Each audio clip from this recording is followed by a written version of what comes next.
Dear students, this is Akshay again, your physics teacher. Last lecture में हमने ज़्यादातर motion parameters देख लिए हैं और उनका यूज़ कैसे करना है।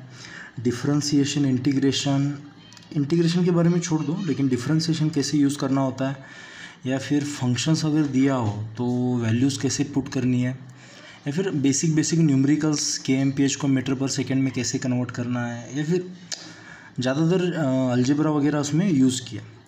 अभी इस लेक्चर से एक्चुअल काइनेमेटिक्स स्टार्ट होगा, ठीक है। मतलब अभी तक जो था इम्पोर्टेंट ही था, लेकिन 11th में आपका स्टार्ट यहाँ से होगा काइनेमेटिक्स का, जिसको कहते हैं रेक्टिलिनियर मोशन। इसमें ज़्यादा डीप जाने की ज़रूरत नहीं, इसको और एक नाम है लीनियर मोशन, ठीक है। लीनियर मोशन मतलब वन डायमेंशनल मोशन या स्ट्रेट लाइन वाला मोशन।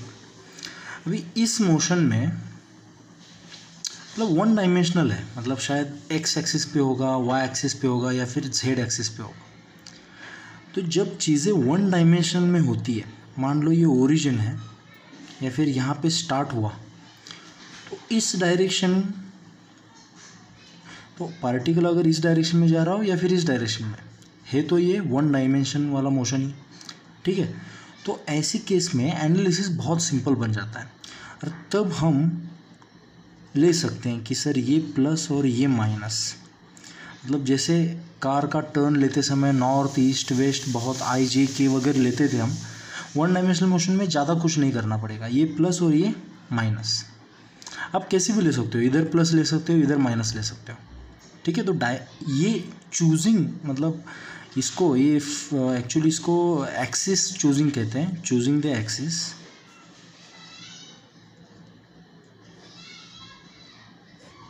तो यहाँ पे हमने एक्स एक्सिस चूज़ किया। मान लो आपको बॉल को ऊपर थ्रो करना है, तो ये वन डायमेंशनल मोशन ही है, बस ये कौन सी एक्सिस पे है, वाई एक्सिस पे। और तो यहाँ पे आप इसको नेगेटिव ले सकते हो, इसको पॉजिटिव ले सकते हो, और ये प्लस माइनस कब लेना है, क्या लेना है, मैं सब सिखाऊंगा, डोंट वरी। बस इतना ध्यान रखो कि वन डायमेंशनल है तो यहाँ पे आई जे के वगैरह कुछ लेने से अच्छा प्लस और माइनस, प्लस है तो इस डायरेक्शन में, माइनस है तो इस डायरेक्शन में, जैसे भी आपने इसको चूज़ किया। Getting it? ओके।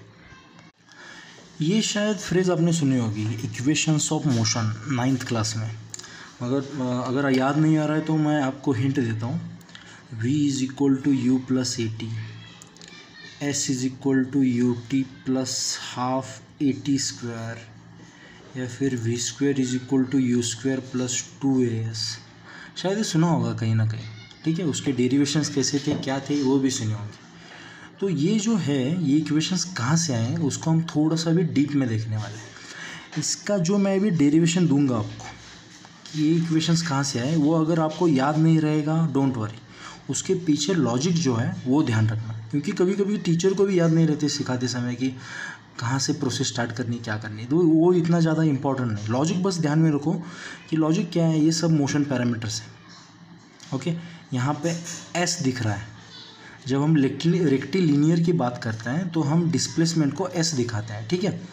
तो वेक्टर वगैरह कुछ नहीं लेंगे यहाँ पे, क्योंकि वन डायमेंशनल है, बहुत सिंपल है, प्लस माइनस। अगर एक्सेलरेशन इधर है तो प्लस लेंगे, इधर है तो माइनस है, इसके हिसाब से। यहाँ पे आई जे के वगैरह कुछ नहीं दिखेगा आपको, तो बहुत ही सिंपल एनालिसिस हो जाता है। तो फर्स्ट इक्वेशन ऑफ मोशन क्या है, ये है फर्स्ट इक्वेशन ऑफ मोशन। ये कहाँ से आई, ये जो इक्वेशंस हम लाने वाले हैं अभी, उसमें इंटीग्रेशन और डिफरेंशिएशन यूज़ करने वाले हैं। तो आपको अगर ये नहीं पता तो पीछे जाके बेसिक टूल्स वाले लेक्चर्स में आप इनको देख लेंगे, ठीक है। तो फर्स्ट इक्वेशन ऑफ मोशन क्या है, v is equal to u plus a t. मान लो time t is equal to 0 पे आप यहाँ थे, और आपका जो स्पीड था वो था u, और फिर time t is equal to t, कोई टाइम है पता नहीं, लेकिन उस टाइम की वेलोसिटी है v। तो वेलोसिटी चेंज हुई है। अभी यहाँ पे वेक्टर्स नहीं लिख रहा, क्योंकि ये वन डायमेंशनल वाला है, दोनों भी प्लस ले रहा हूँ मैं, इधर है तो अगर ये इधर होता तो माइनस ले लेता, लेकिन सिंपल बनाना है मैं, तो दोनों की डायरेक्शन इधर जो है पॉजिटिव ले रहा हूँ, ठीक है। तो v भी पॉजिटिव, u भी पॉजिटिव। तो इसको चेंज करने का काम कौन कर रहा है, एक्सेलरेशन। तो acceleration is given as dv by dt, correct है। तो मैं क्या करता हूँ, dt को इधर मल्टीप्लाई कर लेता हूँ, तो क्या आएगा, dv is equal to a dt। शायद ये आपने देखा होगा कि इसका ये अगर डेरिवेटिव है तो v का एंटी डेरिवेटिव, मतलब इंटीग्रेशन करना है हमें, तो इसको अगर इंटीग्रेशन का सिंबल लगाऊंगा तो मुझे इधर भी लगाना पड़ेगा, करेक्ट है। तो dv dv छोटे छोटे dv dv मिलके क्या बनेंगे, v बनेंगे, और यहाँ पे इसका इंटीग्रेशन करना पड़ेगा। अभी ये जो एक्सेलरेशन दिख रहा है इसके दो चांसेस हो सकते हैं, या तो वो यूनिफॉर्म हो सकता है या फिर नॉन यूनिफॉर्म। अगर वो यूनिफॉर्म है इसका मतलब क्या है, it can be treated as a constant, तो कांस्टेंट को बाहर लेंगे। ये नॉन यूनिफॉर्म के बारे में बाद में देखेंगे हम, पहले यूनिफॉर्म का अच्छे से देखें। नॉन यूनिफॉर्म पे जो न्यूमेरिकल्स हैं हम क्लासरूम में देखने वाले हैं, ठीक है, थोड़ा सिंपल। तो अगर कांस्टेंट है तो एक्सेलरेशन बाहर निकाल सकते हो, तो ये इधर आ जाएगा, अंदर क्या रहेगा, dt, करेक्ट है। अभी काम करते हैं, इसको dv ही रखते हैं, थोड़ा आसान बनाते हैं। अभी मुझे बताओ ये जो वेलोसिटी चेंज हुई है कहाँ से कहाँ चेंज हुई, इनिशियल ज़ीरो नहीं थी, ज़ीरो थी तो v ले लेते, इनिशियल थी u और फाइनल थी v। इनिशियल टाइम कितना था, 0, और फाइनल टाइम कितना है, t, करेक्ट है। ये समझ में आया, बस इंटीग्रेशन का सिंबल लिया मैंने। अभी dv जो दिख रहा है ये बस dt या फिर dx की तरह होता है। dx का इंटीग्रेशन 1 इंटू dx का इंटीग्रेशन कितना होता है, x होता है, याद है ना। तो dv का कितना होगा, v, लेकिन ये लिमिट्स उधर रखेंगे हम, डेफाइनाइट इंटीग्रेशन की बात कर रहा हूँ। और is equal to a dt का क्या होगा, t होगा, लेकिन ये लिमिट्स यहाँ पे रखेंगे हम। इंटीग्रेशन के लेक्चर में हमने देखे थे कि लिमिट्स कैसे पुट करने होते, क्या करने होते, ओके। तो v में पहले v पुट करूँगा, v आ गया, और माइनस u पुट करूँगा अभी, करेक्ट है, is equal to a into, पहले t में t पुट करूँगा और फिर 0, तो ये क्या हो जाएगा, v minus u is equal to 80 और v is equal to u plus 80। आपको ध्यान में ये रखना है बस, करेक्ट है। ये बस 11th में है कहीं तो ये सिखाना पड़ता है, इसलिए सिखा रहा हूँ। लेकिन लॉजिक देखो कि इंटीग्रेशन कैसे किया हमने, डिफरेंशिएशन, वेलोसिटी का डिफरेंशिएशन एक्सेलरेशन है, तो एक्सेलरेशन का इंटीग्रेशन क्या होगा, वेलोसिटी, एंटी डेरिवेटिव, करेक्ट है। तो अभी सेकेंड इक्वेशन को डिराइव करते हैं। सेकेंड इक्वेशन को डिराइव करने के लिए यही यूज़ करेंगे। अभी यहाँ पे देखो, velocity can be treated as function of time, u तो कांस्टेंट है, पहले वाली कंडीशन है, मतलब मोशन स्टार्ट होने के बाद ये तो कांस्टेंट ही रहेगा ना, आगे जाके इनिशियल क्या था वो नहीं बदल सकते, तो ये कांस्टेंट है। तो ये कांस्टेंट है, लेकिन ये dt के हिसाब से या t के हिसाब से बदलता है, मतलब टाइम जब बढ़ेगा तो वेलोसिटी भी बढ़ेगी या फिर कम हो सकती है एक्सेलरेशन के हिसाब से, समझ में आ रहा है। तो we know that v is equal to u plus 80 and v can be treated as ds by dt, rate of change of displacement. हम पहले डिस्प्लेसमेंट को x लेते थे कि, लेकिन रेक्टिलिनियर मोशन को जो हॉरिजॉन्टल है अभी, या फिर उसको हम s लेंगे, ओके, ठीक है। तो ये इसमें पुट कर लेते हैं अभी, तो क्या आएगा, ds by dt is equal to u plus 80, correct है। तो जैसे dv बाई dt का dt हमने यहाँ पे लेके आए थे, similar ds is equal to u plus 80 into dt कर लेते हैं, करेक्ट है, ये सही है। अभी ds को अगर इंटीग्रेशन लगाए तो इधर ही भी इंटीग्रेशन लगाना पड़ेगा, क्योंकि छोटी छोटी चीज़ों की बात हो रही ना यहाँ पे। अभी मान लो आप यहाँ से स्टार्ट हुए तो आपकी डिस्प्लेसमेंट कितनी थी, 0, और यहाँ पे जाने के बाद time t is equal to t पे आपकी डिस्प्लेसमेंट कितनी होनी है, कुछ तो होगी, पता नहीं, s मान लो, और यहाँ पे t इज इक्वल टू 0, ठीक है। यहाँ पे आपकी स्पीड कितनी थी, u, यहाँ पे कितनी थी, v, और किसने चेंज की है, एक्सेलरेशन। तो यहाँ पे डिस्प्लेसमेंट के लिए मैं लिमिट्स क्या रखूँगा, 0 से लेके s तक। चेंज कितना हुआ डिस्प्लेसमेंट, 0 से लेके s तक। और ये जो टाइम चेंज हुआ है ये हुआ है 0 से लेके t तक, करेक्ट है। तो 0 से लेके s तक इसका इंटीग्रेशन कितना होगा, s और लिमिट्स रखो 0 to s is equal to, अभी इधर प्लस है मतलब हम इन दोनों को सेपरेट कर सकते हैं। कैसे कर सकते हैं,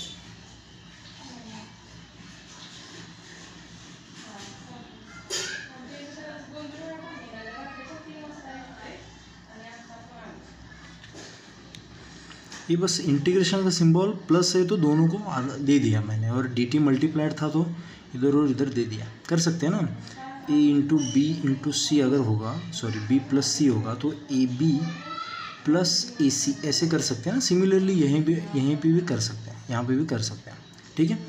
तो ये इसका आंसर यस माइनस 0 या फिर यस आएगा, इज इक्वल टू, अभी u जो है कांस्टेंट है तो u को बाहर निकालो, अंदर 0 से t लेके dt आ जाएगा या फिर 1 इंटू dt आ जाएगा, प्लस ये a जो है ये भी कांस्टेंट है क्योंकि सभी के लिए हम कांस्टेंट मान रहे हैं, तो a को बाहर निकालो, अंदर क्या आएगा, t इंटू dt आएगा, तो यहाँ पे 0 से t, करेक्ट है। तो u, अभी 1 का इंटीग्रेशन क्या होता है, अगर dt से कर रहे हैं तो t होता है ना, तो यहाँ पे t और u बाहर है और 0 to t, करेक्ट है। प्लस एक्सेलरेशन, t का इंटीग्रेशन क्या होता है, t² by 2 होता है, और लिमिट्स 0 से t तक, करेक्ट है। यहाँ पे मैं यहाँ पे भी अगले पन्ने पे नहीं जाता, u t माइनस 0 मतलब t होगा ut प्लस ये t² में अगर t पुट करोगे तो t² ही आएगा, t² में 0 पड़ेगा तो 0 ही आएगा, तो ये कितना आएगा at² by 2। और इसको सॉल्व करना मतलब इसको अगर रीअरेंज करोगे तो s is equal to ut plus half at² will be the second equation of motion where acceleration is uniform। ये कब होता है, बस उसी केस में जब एक्सेलरेशन क्या होता है, यूनिफॉर्म होता है, ओके। नेक्स्ट जो है थर्ड इक्वेशन ऑफ मोशन, ये तो आपको पता ही है, v² is equal to u² plus 2as, ये कहाँ से आई वो देखेंगे हम, ओके। सिंपल है बहुत। अभी हमें पता है कि हमने लास्ट लेक्चर में डिराइव किया था, acceleration can be given as v into d by d s, शायद आपको याद होगा ये, ठीक है। जैसे डी बाई डी टी होता है वैसे v into d by d S भी होता है, लास्ट लेक्चर में जाके देख लो। तो इधर जो डी एस आ रहा है इसको इधर मल्टीप्लाई कर लेता हूँ मैं, क्या आएगा, a into d s is equal to v into d v. Similarly smaller changes दिख रहे हैं हमें। और यहाँ पे मोशन में हमने क्या लिया था, initial velocity was u, final velocity was v, initial time was 0, final time was t, initial displacement was 0, final displacement was s। तो यहाँ पे अगर डिस्प्लेसमेंट चेंज हो रही है तो डिस्प्लेसमेंट की चेंज कहाँ से कहाँ, 0 से लेके s तक। और यहाँ पे अगर वेलोसिटी चेंज हो रही है तो वेलोसिटी की कहाँ से, v से u से v तक। तो यहाँ पे एक्सेलरेशन को कांस्टेंट ले रहे हैं, यूनिफॉर्म ले रहे हैं हम, तभी एक्सेलरेशन बाहर आ सकता है।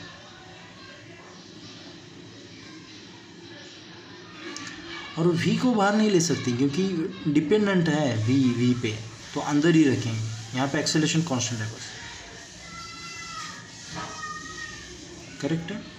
तो ये बताओ ds का क्या होगा, s होगा, और लिमिट्स 0 to s बाहर क्या लगाएंगे, acceleration is equal to v dv, जैसे t dt का या फिर x dx का x² by 2 होता है, t² by 2 होता है, वैसे ही v dv का इंटीग्रेशन क्या होगा, v² by 2, सिमिलर फॉर्म। तो यहाँ पे आ जाएगा v² by 2 और लिमिट्स पुट करेंगे u से लेके v तक, बहुत ही ध्यान से देखना इसको। तो ये क्या, a इंटू एस की जगह s रखो, s की जगह 0 रखो, ठीक है, s माइनस 0 मतलब a s आ जाएगा ये। लेकिन यहाँ पे v की जगह v रखा तो v स्क्वायर बाय 2 आ जाता है। यहाँ पे 0 नहीं है तो लेना पड़ेगा हमें, v की जगह u रखेंगे, u स्क्वायर बाय 2। तो यहाँ पे आ जाएगा as is equal to v square minus u square upon 2। If I take this 2 to this side तो 2as is equal to v square minus u square, और इसी को अगर रीअरेंज कर देंगे तो v square is equal to u square plus 2as आ जाएगा। This is the third equation of motion for acceleration to be uniform. तो ये जो तीनों के तीनों इक्वेशन होते हैं वो कब वैलिड होते हैं, जब एक्सेलरेशन क्या होता है, यूनिफॉर्म। नॉन यूनिफॉर्म के लिए नहीं, नॉन यूनिफॉर्म के लिए यही मेथड हमें यूज़ करनी पड़ती है जो मैं क्लासरूम में सिखाऊंगा, इधर इतनी ज़्यादा इफेक्टिवली कन्वे नहीं हो पाएगी। ओके फाइन, एक क्वेश्चन देख लेते हैं। अभी जो तीनों इक्वेशन ऑफ मोशंस देख लिए, ठीक है। कार स्टार्ट्स फ्रॉम रेस्ट, मतलब इनिशियल वेलोसिटी जो थी उसकी 0 थी, and accelerates uniformly to 72 kmph। Uniformly accelerate हो रही है, मतलब एक्सेलरेशन यूनिफॉर्म है, मतलब इक्वेशन ऑफ मोशंस हम यूज़ कर सकते हैं। तो 72 मतलब फाइनल वेलोसिटी जो है 72 kmph दी थी, ठीक है। ये 36 से डबल है तो ये आ जाएगी 20 मीटर्स पर सेकेंड। ये अगर नहीं आ रहा है तो देखते हैं हम कैसे करना होता है। और टाइम भी दिया है इन 20 सेकेंड्स। तो find the acceleration and distance covered. बहुत ही सिंपल क्वेश्चन है। पहले अगर हमें एक्सेलरेशन निकालना है तो पहली इक्वेशन ऑफ मोशन यूज़ करो, v is equal to u plus 80। यहाँ पे फाइनल वेलोसिटी कितनी है, 72 kmph, जो हमें मीटर पर सेकेंड में चाहिए, तो ये आ जाएगी 20 मीटर्स पर सेकेंड। अगर नहीं आ रहा है तो 72 को 5/18 से मल्टीप्लाई करो, आ जाएगा आंसर। तो इधर 20 इज इक्वल टू यू कितना, इनिशियल वेलोसिटी 0 प्लस एक्सेलरेशन हमें पता नहीं है और टाइम कितना है 20। तो देखो एक्सेलरेशन कितना आता है, एक्सेलरेशन आएगा 1 मीटर पर सेकेंड स्क्वायर, और ये जो आ रहा है ये प्लस में आ रहा है, करेक्ट है। सेकेंड हमें पूछा है डिस्टेंस कवर्ड। अगर एक्सेलरेशन प्लस में है तो डिस्प्लेसमेंट और डिस्टेंस थोड़ा सा मान सकते हैं कि करेक्ट होगा, देख लेंगे उसको। डिस्टेंस या फिर डिस्प्लेसमेंट की इक्वेशन क्या है, उन दोनों को कंपेयर, कंफ्यूज मत करना। डिस्टेंस मतलब डिस्प्लेसमेंट ऐसे ही नहीं होता है हर बार, लेकिन यहाँ पे हम ले लेते हैं you t plus half 80 square. यहाँ पे u अगर 0 है तो यू टी भी 0 हो जाएगा, तो ये पूरी टर्म कितनी हो जाएगी 0। तो s comes out to be half 80 square. Putting the values half, acceleration कितना है 1 और टाइम कितना है 20 स्क्वायर। Displacement is 200 metres. ये बस प्रॉब्लम्स, इतने आसान प्रॉब्लम्स नहीं आते JEE में, ठीक है। ये बस इसलिए ले रहे हैं कि थोड़ा, लेकिन ये बहुत ही इंपॉर्टेंट है ऐसे वाले प्रॉब्लम्स लेना, क्योंकि हायर प्रॉब्लम्स के जाने के लिए ये स्टेपिंग स्टोन्स हैं हमारे लिए। Okay, have a look at another question. A car moving at a speed 30 metres पर second suddenly applies brakes to stop. मतलब यहाँ पे फाइनल वेलोसिटी 0 हुई है और इनिशियल वेलोसिटी है 30, ठीक है। चीज़ें समझ में आ रही है। तो फाइंड द स्टॉपिंग डिस्टेंस पूछा है इन्होंने, तो मतलब हमें एक्सेलरेशन कहीं नहीं पूछा। एक्सेलरेशन पूछा होता तो टाइम वगैरह दिया होता हमें, बस स्टॉपिंग डिस्टेंस कितना ये पूछा है। तो हम थर्ड इक्वेशन यूज़ करेंगे। थर्ड इक्वेशन क्या है, v square is equal to u square plus 2as। देखो यहाँ पे स्टॉप हो रहा है तो एक्सेलरेशन नेगेटिव लेता हूँ वगैरह, ऐसा कुछ मत करो, जैसा फॉर्मूला दिख रहा है वैसे ही रखो। जब वैल्यूज़ पुट करोगे तब सॉल्व करोगे इसको, प्लस माइनस देखोगे, ठीक है। तो फाइनल वेलोसिटी जो है वो है 0, करेक्ट है। तो ये 0 आ जाएगा। इनिशियल वेलोसिटी कितनी है 30 square plus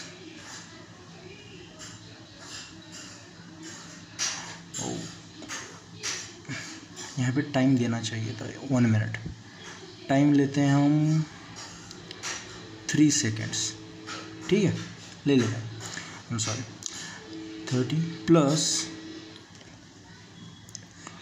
two into acceleration into distance. तो हमें इसमें से कुछ तो एक पता होगा, डिस्टेंस तो हमें पता नहीं है तो वो निकालना है हमें। तो एक्सेलरेशन वो भी नहीं पता, तो एक्सेलरेशन कैसे निकालोगे? पहली इक्वेशन यूज़ करके, v is equal to u plus a t. V कितना है? 0। तो 0 इज इक्वल टू इनिशियल कितना है? 30 प्लस एक्सेलरेशन हमें पता नहीं और टाइम कितना है? 3 सेकेंड्स। करेक्ट है। तो ये 30 इधर जाने के बाद -30 हो जाएगा और ये a into 3, so this will -10 metres पर सेकेंड स्क्वायर। ये माइनस क्यों आया होगा? क्योंकि ब्रेक की बात कर रहे हैं हम, ठीक है। तो यही वैल्यू अभी इसमें पुट करनी है। अभी यहाँ पे माइनस मत लिखना, इसमें वे लिखो, जो होगा देखा जाएगा बाद, ठीक है। कभी भी इधर एक्सेलरेशन माइनस है इसलिए माइनस मत लिखना, इसमें वैल्यूज पुट करते समय लिखो। अभी इतना ज़्यादा सिग्निफिकेंट नहीं लगेगा लेकिन आगे जाके कन्फ्यूजन क्रिएट कर सकता है। तो 0 is equal to 30 square plus 2 into acceleration कितना है? -10 इंटू एस। अब इसको सॉल्व करो। 0 इज इक्वल टू 900, ये माइनस यहाँ पे लाओ अभी, 20 into S. Okay, so 900 is equal to 20s, so S will be 45 metres. वो कितने मीटर्स पे जाके रुका? 45 मीटर्स पे। ओके, देखो लास्ट क्वेश्चन को थोड़ा सा मॉडिफाई करके मैंने यहाँ पे लिया है question. A car moving at a speed 30 metres पर second finds that a dog is sitting in its way and applies brake 2 seconds after seeing it। मतलब यहाँ पे ड्राइवर की रिएक्शन टाइम की बात हो रही है। देखो रिएक्शन टाइम क्या होता है?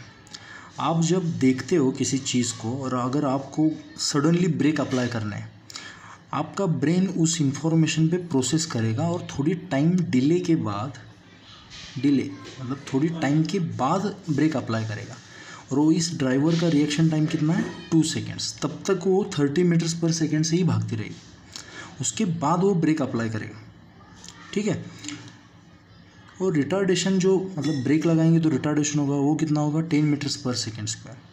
तो फाइंड द स्टॉपिंग डिस्टेंस। अभी स्टॉपिंग डिस्टेंस लास्ट प्रॉब्लम जैसा नहीं आएगा 45 मीटर्स, ये थोड़ा एडिशन हो जाएगा जब तक उसने दिमाग में उसकी प्रोसेसिंग चल रहा है, ठीक है।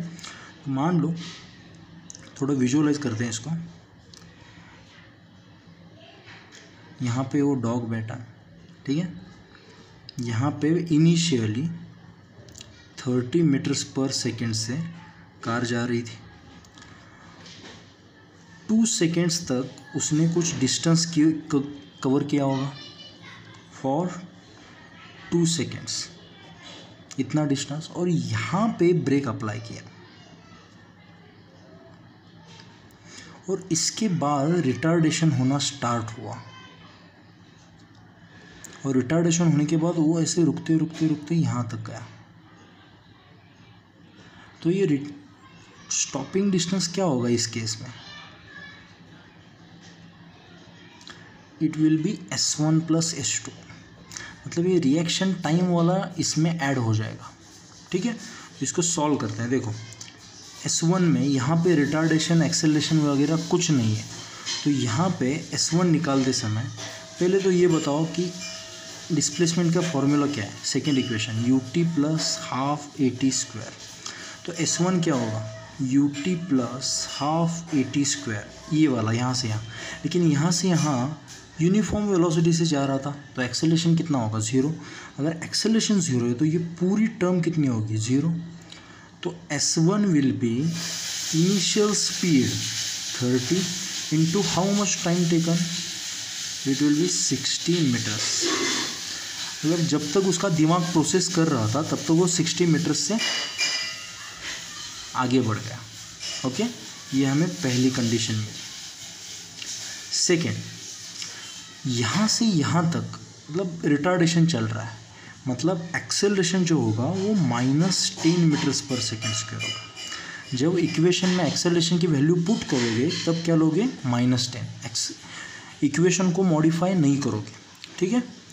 तो v square is equal to u square plus 2as। ये फाइनल स्पीड कितना है? 0। u कितना है इनिशियल, यहाँ पे भी 30 ही था क्योंकि ये यूनिफॉर्म स्पीड से जा रहा था यहाँ पे ऐसे, तो यहाँ पे भी 30 ही था स्पीड, तो ये 30 स्क्वायर प्लस 2 इंटू एक्सेलरेशन कितना है -10 इंटू एस, करेक्ट है। तो 0 इज इक्वल टू 900 माइनस, ये माइनस यहाँ पे 20s, इसको सॉल्व करोगे तो ये आएगा 45 मीटर्स, तो ये है S2। तो हमें S1 मिला, S2 मिला, तो stopping distance, the total stopping distance is what, this plus this, it is 105 metres, correct है। ऐसे वाले क्वेश्चन भी आ जाता है, करेक्ट। और थोड़ा सा अलग टाइप का एक क्वेश्चन देख लेते हैं। 2 buses A and B are separated at a distance 50 meters. Their velocities are in same direction, मतलब दोनों सेम डायरेक्शन में भाग रहे हैं, एंड वेलोसिटीज आर A की कितनी है 10 मीटर्स पर सेकेंड, B की कितनी है 5 मीटर्स पर second respectively. Find the time when A overtakes B। देखो समझो क्या है, मान लो ये बस A है, ये कितने से भाग रही है 10 मीटर्स पर सेकेंड, और इससे थोड़ा सा दूर B है जो भाग रही है 5 मीटर्स पर सेकेंड, ठीक है, और ये जो डिस्टेंस है वो है 50 मीटर्स, करेक्ट है, ऐसा कुछ है। तो देखो ये स्लोली जा रही है, ये थोड़ी फास्ट आ रही है, तो कभी ना कभी ओवरटेक कर लेगी, A B को ओवरटेक कर लेगा, विजुअलाइज हो रहा है ना। और मान लो पता नहीं कितने डिस्टेंस बाद या कितने टाइम बाद ओवरटेक करेगा, लेकिन कहीं पे तो ओवरटेक कर लेगा। वो जो टाइम है उसको मान लेते हैं t, और इनिशियल जो टाइम है उसको मान लेते हैं 0। तो टाइम t पे ओवरटेक करेगा, we don't know, we are just assuming this time and we need to find this time. Okay, find the time, ये t ढूंढना है जब ये ओवरटेक करेगा, ठीक है। तो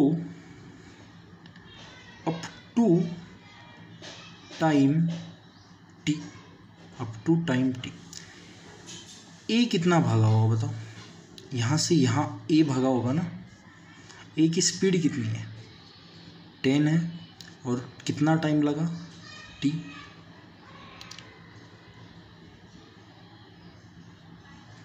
करेक्ट है। या फिर जितने डिस्टेंस पर इसको कवर करेगा उस डिस्टेंस को हम x मानते हैं, मतलब B जहाँ पे है उससे x डिस्टेंस पे, या फिर A जहाँ से उससे 50 प्लस x डिस्टेंस पे वो ओवरलैप करेंगे या फिर ओवरटेक करेंगे, वो टाइम कितना है t, ठीक है। तो इसको थोड़ा प्रॉपरली लिखता हूँ तो आपको समझ में आएगा। डिस्टेंस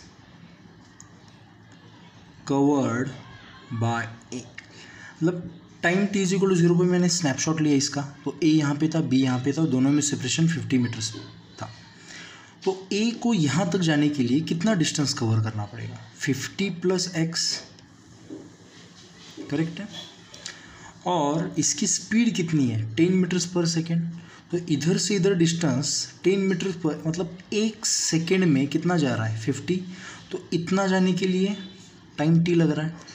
तो यही डिस्टेंस जो है वो हम 10 इंटू टी लिख सकते हैं, स्पीड इंटू टाइम या फिर वेलोसिटी इंटू टाइम, करेक्ट है। Next, distance covered by B, इतने में B कितना कवर करेगा बस x, लेकिन उसकी स्पीड कितनी है 5, और टाइम दोनों को सेम लगा है t, करेक्ट है। अभी इसमें x is equal to 5t आ रहा है, वो इसमें बस पुट कर लो, x is equal to 5 into t आ रहा है ना, तो वो बस इसमें पुट कर लो। From 1 and 2 we get 50 plus x की जगह मैंने 5 इंटू टी रख दिया,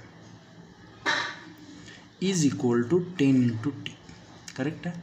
इसको ऐसे भी लिख सकते हो 50 plus 5t is equal to 10t, या फिर 50 is equal to 10t minus 5t, plus इधर माइनस, मतलब कितना आया ये 5t।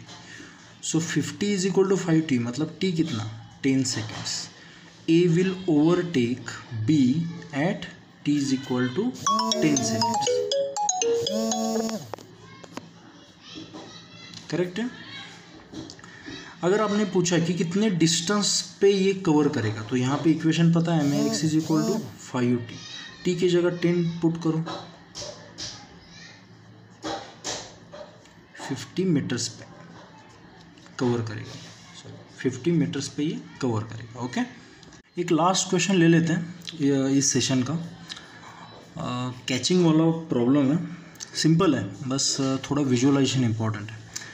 A police car is chasing a thief on motor bike, the bike is moving at 20 meters पर second, car is moving at 10 metres पर second. मतलब police हमेशा slow है, वो यहाँ पे भी स्लो है। Both are separated at distance 50 meters, by how much acceleration should be there. अभी कार अगर स्लो जा रही है तो उसका एक्सेलरेशन होना चाहिए ना, तभी तो थीफ को कैच कर सकेगी। कितने टाइम में? 10 सेकेंड्स में। समझ में आ रहा है? समझ लो पढ़ के एक बार इसको। तो इसका मतलब क्या है, यहाँ पे पुलिस है और यहाँ पे थीफ है, दोनों कितने डिस्टेंस पे? 50 मीटर्स पे। आगे जाके कहीं पे तो ये क्या होने वाले हैं, यहाँ पे कहीं पे वो कैच करेगा। करेक्ट है। यहाँ पे टाइम कितना है? t, पता नहीं। ये जो डिस्टेंस है कितने पे कवर करेगा ये भी पता नहीं, जैसे हमने लास्ट प्रॉब्लम्स में लिया था। ठीक है, कुछ भी नहीं पता, बस हमें ये पता है कि थीफ जो भाग रहा है ये भाग रहा है 20 मीटर्स पर सेकेंड से, और पुलिस जो भाग रहा है ये भाग रहा है 10 मीटर्स पर सेकेंड से। और पुलिस को कुछ तो एक्सेलरेशन चाहिए, तब ये time t is equal to 10 seconds में इसको कैच कर सके। सिनारियो समझ में आया? अगर ये सिनारियो समझ में आ रहा है तो 50% सॉल्व हो गया। ये जिसको इमेजिन नहीं होता ना, वो थोड़ा सा प्रैक्टिस करना पड़ेगा और ज़्यादा। ओके, तो देखो, अगर पुलिस यहाँ से स्टार्ट कर रहा है और यहाँ पे कैच करने वाला है, तो उसको कितना डिस्टेंस कवर करना है? 50 प्लस x, करेक्ट, ये टोटल डिस्टेंस। तो we use second equation of motion, ut plus half at square, और इसमें वैल्यूज पुट करो। डिस्टेंस कितना कवर करेगा? 50 प्लस x, करेक्ट है, is equal to initial speed कितना था? 10, कितने टाइम में? 10 सेकेंड्स में, करेक्ट है, प्लस हाफ एक्सेलेरेशन पता नहीं, और t कितना है? 10 सेकेंड्स में इसको कवर करेगा। तो ये 50 plus x comes out to be 100 plus 50a। This is equation number 1, correct है। ये हो गया पुलिस के लिए। For the thief,